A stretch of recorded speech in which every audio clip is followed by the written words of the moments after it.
Hey there, Final Fantasy fans. I'm here with my first of many Final Fantasy related top 10 lists. This is one list that's going to be different for everyone that's a fan of the games. There's no real way to make a 100% accurate list that everyone will agree on. That being said, after polling several fans and doing the best I could to tally results, I present to you my list of the top 10 Final Fantasy games. Number 10. It could just be the rose-colored glasses of having a new FF7 game to play, or the fact that it's the best game installment of the compilation of FF7, but Crisis Core is one kick-ass game. Fun and fast gameplay, killer graphics for the PSP, great music, voice acting, and a story I actually wanted to know about makes for one of the best FF game experiences I've had in a long time. Not to mention the insane amount of mini-missions to play through, Crisis Core was so good that people were actually hoping that Zack would be in Dissidia instead of Cloud. That's the power of pure awesomeness. Number 9. Say what you will about the game, but I think it's awesome, and others agree too. Final Fantasy Tactics almost took this spot, but as much as I love that game too, 12 had the same impact on me, only twice as much. It had amazing graphics for the PS2 and in my opinion, a great story, characters, and gameplay. At its heart, FF12 is a war story, and how many war games have that much depth and development in them? 12 was a great way for the series to leave the PS2, and left us wondering what was possible for the next generation. Vaughn might not have been the best main character, but everything else in the game made up for him. Number 8. You might be surprised to see this game on here. Well, there's good reason. FF2 was the first game to include a full story with named characters, full of great twists and sacrifice. Sure, it borrowed some plot points from Star Wars Episode 4 A New Hope, but that's not a bad thing, right? And sure, the leveling system was a little strange, but it was satisfying to make your party super strong right at the beginning of the game if you knew how. My only problem with the game is that I was never able to play the original version legally. Number 7. As the trailer for the DS remake says, it's a classic tale of redemption. What can be said about 4 that hasn't already been said? We first received the game as FF2, and at the time we all thought it was the biggest leap in a game series ever made. Then we found out it was a leap, just not the huge moon jump that we thought it was. 4 is famous for bringing Active Time Battle Engine into play, an engine that FF players will forever hold dear. It had some of the greatest heroes and one of the most badass villains the series has ever seen. For me and others, 4 will always be one of the best. It was the first FF game I played, and it now forces me to buy every port and remake Square Enix will ever pump out with happiness. Number 6. 10's place on this list could honestly fall anywhere for different people. It's a killer game.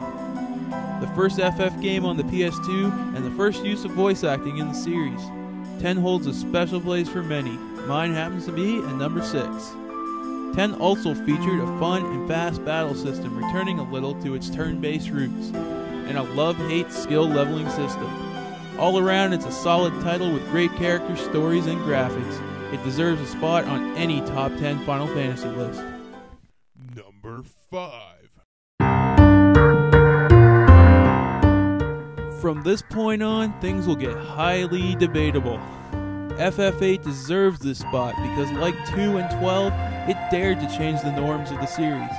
It introduced another love-hate skill system, which, following the simple, user-friendly Materia and Esper system of the last 2 games, was a big risk. Fortunately, it featured one of the best stories, collections of characters, villains, and graphic power to date. For many, including myself, 8 will always be a fond memory and a game that one can play over and over and over for many years to come. Number 4. The original masterpiece. Do I really need to explain this being on here? I own more copies of this game than any other, and it never gets old. Never. The only thing I question about its place on this list is why isn't it higher? Let's find out. Number 3. People are gonna wonder why Sakaguchi's #1 game isn't mine. Well, as much as I love 9 to death, the characters, the awesome villains, the complex and amazing stories, I like 2 games better. Still, 9 stands as one of the most solid FF games to date. Any fan that has not played it, I would question their commitment to the series. 9 stands as a perfect bridge between what the series was and is now. Oh, and VV is awesome. Awesome. Number 2. You're probably going to hate me for this, or completely agree with me. But despite the divide among FF fans, none can argue that 7 is an incredible game. So incredible that people are still talking about it over 10 years after its release. So incredible that it basically did for RPGs what Halo did for first-person shooters on the consoles. It made them mainstream. 7 is so popular and loved.